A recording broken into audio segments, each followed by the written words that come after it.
করব কি বলে আল্লাহ দেখি। আল্লাহু আকবার।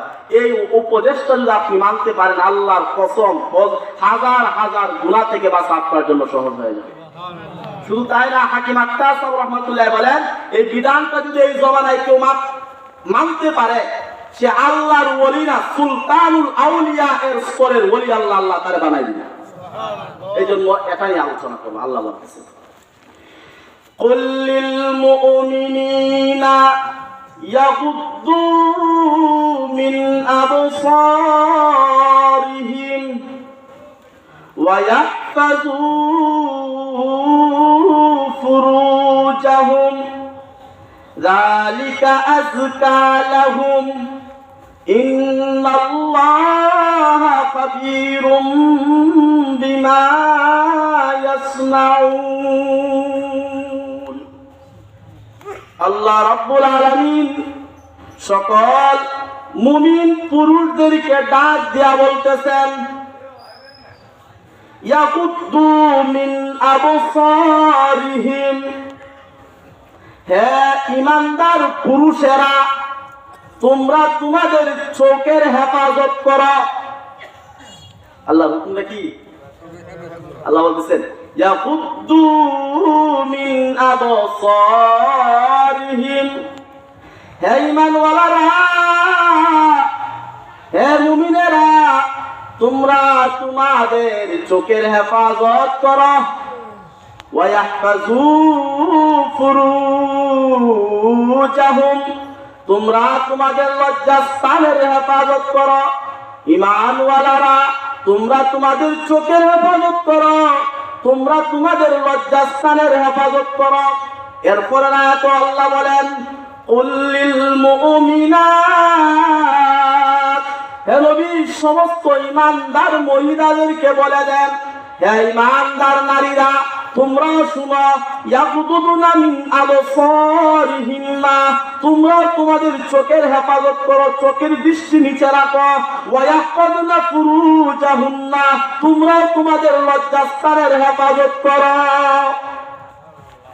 আল্লাহ পুরুষদেরকেও নজর হেফাজতের হুকুম করেছেন, মহিলাদেরকেও নজর হেফাজতের হুকুম করেছেন। কোরআন থেকে এটা প্রমাণিত। পুরুষদেরকেও লজ্জাস্থানের হেফাজতের নির্দেশ দিয়েছেন, মহিলাদেরকেও লজ্জাস্থানের হেফাজতের নির্দেশ দিয়েছেন। একটা হলো চোখের হেফাজত, একটা হলো লজ্জাস্থানের হেফাজত। দুইটা বিষয়, দুটোটা নিয়ে আলোচনা করব না, শুধু চোখের হেফাজতটা নিয়ে আজকে আলোচনা করব ইনশাআল্লাহ। তো আল্লাহর কোরআন থেকে কি বুঝতে পারলাম? পুরুষের জন্য নজর হেফাজত জরুরি, মহিলাদের জন্য নজর হেফাজত করা জরুরি। পুরুষের জন্য বদনজরি করা যেরকম হারাম, যাকে যে জিনিস দেখা আল্লাহ হারাম করেছে তা দেখা যেরকম বেঠিক, মহিলাদের জন্য যে জিনিস দেখা আল্লাহ হারাম করেছে তাহা দেখাও হারাম, বেঠিক, নাজায়েজ। এটা তো কোরআন বলে। আসলে এবার হাদিসের দিকে যাই। তো সর্বপ্রথম একটা হাদিস আপনাদের সামনে, তিরমিজি শরীফের হাদিস, হযরতে ইবনে আব্বাস রাদিয়াল্লাহু তাআলা আনহুমা থেকে বর্ণিত। আল্লাহ রাসূলের জমানায় চোখের হেফাজতের কি পরিমাণ মূল্য ছিল তা দেখেন। আল্লাহর নবী বলেন, ইবনে আব্বাস থেকে বর্ণিত, عن ابن عباس رضي الله تعالى عنهما أنه قال, হযরতে ইবনে আব্বাস রাদিয়াল্লাহু তাআলা আনহুমা থেকে বর্ণিত, তিনি বলেন, একবার আল্লাহর নবীর কাছে হাজ্জাতুল বিদা, বিদায় হজের সময়, একবার আল্লাহর নবীর কাছে বিদায় হজের সময় একজন মহিলা আসলেন। ইবনে আব্বাস বলেন, জাআত ইমরাআতুন, জাআত ইমরাআতুন মিন খাসামা ফি হাজ্জাতিল বিদাই إلى النبي صلى الله عليه وسلم, হযরত ইবনে আব্বাস থেকে বর্ণিত, তিনি বলেন হুজ্জাতুল বিদার সময় খাতাম গোত্রের একজন মহিলা আল্লাহর নবী সাল্লাল্লাহু আলাইহি ওয়াসাল্লামের কাছে আসলেন। আয়েশা একটা মাসালা জিজ্ঞাসা করতেছেন, হজের মাসালা। মহিলা বলতেছেন, ইয়া রাসূলুল্লাহ, ফাকালাত ইয়া রাসূলুল্লাহ ইন্না ফারাইযাল্লাহি আলা ইবাদিহি ফিল হজ, নিশ্চয়ই আল্লাহ রাব্বুল আলামিন তার বান্দার উপর হজকে ফরজ করে দিয়েছেন। আল্লাহ তার বান্দার উপর হজ ফরজ করে দিয়েছেন। ও আমার একজন পিতা আছে, ও আদরাকতু আবি শাইখান কাবীরা, আমি আমার পিতাকে অতিশয় বৃদ্ধ অবস্থা পাইলাম। আমার পিতা অনেক বৃদ্ধ, অনেক বুড়ো মানুষ। অনেক ফালাম ইয়াস্তাতিয়া আইয়াস্তাবিয়া আলার রাহিলা, আমার পিতা সোয়ারিতে আরোহণ করতে সক্ষম না, তিনি সোয়ারিতে আরোহণ করতে পারেন না, তিনি বাহনের উপর উঠতে পারেন না, এমন বৃদ্ধ। অগনবীজি ফাহাল্লে কুজানহু আন আহুজ্জান, আমি যদি আমার পিতার পক্ষ থেকে বদলি হজটা করি, তাহলে আমার এই বদলি হজ জায়েজ হবে কিনা, আমার এই বদলি হজ আদায় হবে কিনা? ফাকালা রাসূলুল্লাহ সাল্লাল্লাহু আলাইহি ওয়াসাল্লাম, তখন আল্লাহর নবী বললেন, নাম, অবশ্যই তোমার এই বদলি হজ জায়েজ হবে। এই মাসালা একজন মহিলা আল্লাহর নবী আলাইহিস সালামকে জিজ্ঞাসা করছে।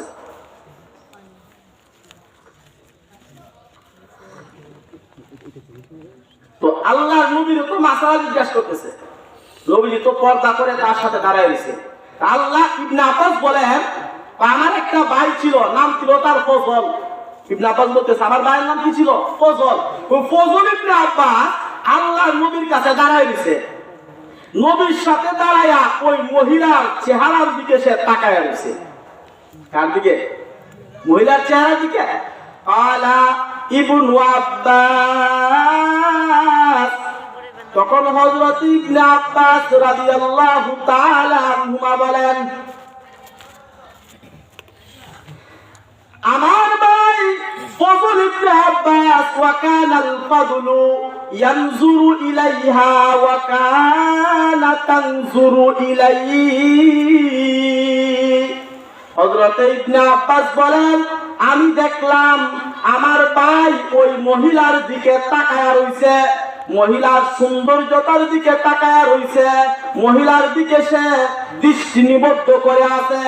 আর নবী বিশ্বনবী রাহমাতুল্লিল আলামিন যখন দেখতে পাইলেন আল্লাহর নবীর সাথে দাঁড়ানো সাহাবী একজন মহিলার দিকে কুদৃষ্টি করতেছে, মহিলার দিকে হারাম দৃষ্টি দিয়ে তাকায়া রইছে, হযরত ইবনে আব্বাস বলেন, ফাজালান নবী সাল্লাল্লাহু আলাইহি ওয়াসাল্লাম ইয়াসরিফু ওয়াজহাল ফাদলি ইলা শিক্কিল আখার। হযরত ফজল ইবনে আব্বাসের চেহারাটাকে আল্লাহর নবী মহিলার থেকে ঘুরাইয়া অন্যদিকে করে দিয়েছে। ফজল ইবনে আব্বাস মহিলার দিকে তাকায় দিয়েছে না, আল্লাহ রাসূল এমনি ঘুরাই দিয়েছে, ওই দিকে তাকাও, কি করতেছো? হারাম, গুনাহে কবিরা, আল্লাহর নাফরমানিতে তুমি লিপ্ত হচ্ছ। তারপর রাসূল বলেন, ফালাম আমিন আলাইহিমাশ শাইতান। আল্লাহর নবী বলেন, যে দেখে এবং যারে দেখে উভয়ের ব্যাপারে শয়তানের কুমন্ত্রণার আশঙ্কা আমি করি। শয়তান এদেরকে যে কোনো সময় যে কোনো বিপদে ফেলে দিতে পারে। এই জন্য আল্লাহ রাসূল ফজল ইবনে আব্বাসের চেহারাটাকে তার দিক থেকে ঘুরাই দিলেন। এই হাদিস থেকে আমরা কি বুঝতে পারলাম? একজন পুরুষের উচিত তার নজর হেফাজত করা। এটা রাসূল কুরআন থেকে তো প্রমাণিত বললামই, এই রাসূলের তিরমিজি শরীফের হাদিস, এই হাদিস থেকে প্রমাণিত একজন ঈমানওয়ালার জন্য ফরজ হলো তার নজরের হেফাজত করা। তার নজরকে হেফাজত করা এই হাদিস থেকে এটা প্রমাণিত। আল্লাহ রাসূল ফিরায় দিয়েছেন, রাসূল যদি অনুমতি দিতেন তো বোঝা গেল না জায়েজ ছিল না, রাসূল ফিরায় দিয়েছেন। এটা বোঝা গেল পুরুষের জন্য নজর হেফাজত ফরজ। 2 নাম্বার হাদিস, যে হাদিস থেকে প্রমাণিত হবে একজন নারীর জন্য চোখের হেফাজত করা ফরজ। এটাও তিরমিজি শরীফের হাদিস, মিশকাতের মধ্যে আসছে। হযরত উম্মে সালামা থেকে বর্ণিত। রাসূলের স্ত্রীর নাম কি? হযরত উম্মে সালামা রাদিয়াল্লাহু তাআলা আনহা। তিনি কি বলেন দেখেন, আন উম্মি সালামা রাদিয়াল্লাহু তাআলা আনহা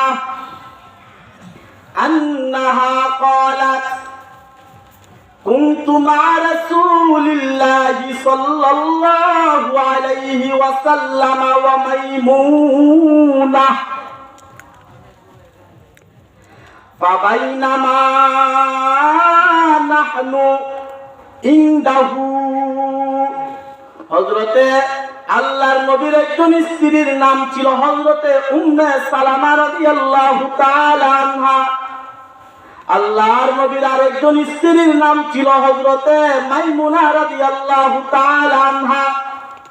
হযরতে উম্মে সালামা রাদিয়াল্লাহু তাআলা আনহা থেকে বর্ণিত, তিনি বলেন, একদিন আমি এবং মাইমুনা দুজন আল্লাহর রাসূলের কাছে বসা ছিলেন। ফাবাইনামা নাহনু ইনদাহু, আমরা আল্লাহর নবীর কাছে বসা ছিলাম। আকবালা ইবনু উম্মি মাকতুম, হঠাৎ দেখতে পাইলাম আল্লাহর রাসূলের একজন অন্ধ সাহাবী, নাম তার হযরত ইবনে উম্মে মাকতুম রাদিয়াল্লাহু আনহু। রাসূলের অন্ধ সাহাবী হযরত ইবনে উম্মে মাকতুম রাদিয়াল্লাহু তাআলা আনহু আল্লাহর রাসূলের দিকে আগায় আসতেছেন। আম্মা জি উম্মে সালামা বলেন, ফাদাখালা আলাইহি, হযরতে ইবনে উম্মে মাকতুম আল্লাহর রাসূলের কাছে এসে প্রবেশ করলেন, মানে রাসূলের কাছেই চলে এসেছেন। ওই অন্ধ সাহাবী হযরতে ইবনে উম্মে মাকতুম যখন আল্লাহর রাসূলের কাছে আসলেন, আমরা 2 বিবিও আল্লাহর রাসূলের কাছেই ছিলাম।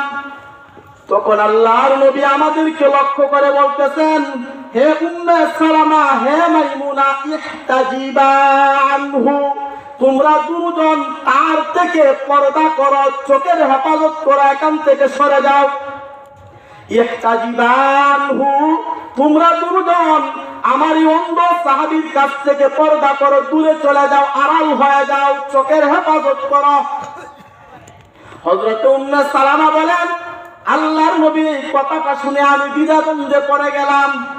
ফাকুলতু ইয়া রাসূলুল্লাহ, তখন আমি বললাম, ওগো নবীজি, সে আপনার এই সাহাবী তো অন্ধ। ফালাম ইউবসিরানিহি ফালা ইয়াবসুরুনা ওয়ালা ইয়ারিফুনা আলাইসা হুয়া আ'মা ফালা ইউবসিরুনা ওয়ালা ইয়ারিফুনা।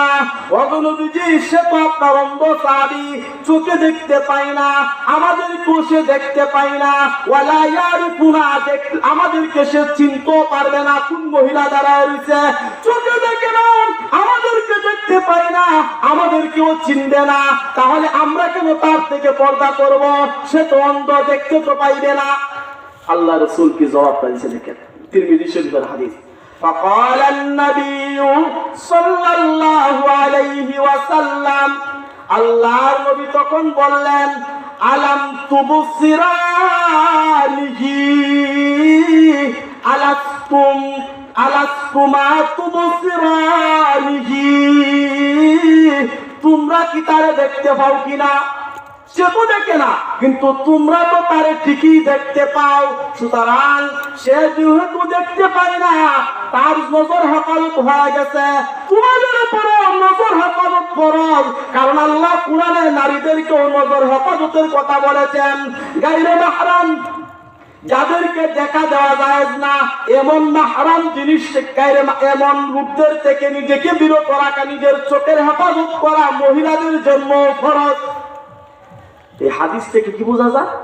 আল্লাহ রাসূল তার অন্ধ সাহাবীকে দেখা থেকে তার আপন স্ত্রী যাদের ব্যাপারে কলঙ্কের কোনো বিন্দু মাত্র আশঙ্কা নাই তাদেরকে বলতেছেন, এই সাবধান, আমার অন্ধ সাহাবীর দিকে তাকাইবা না।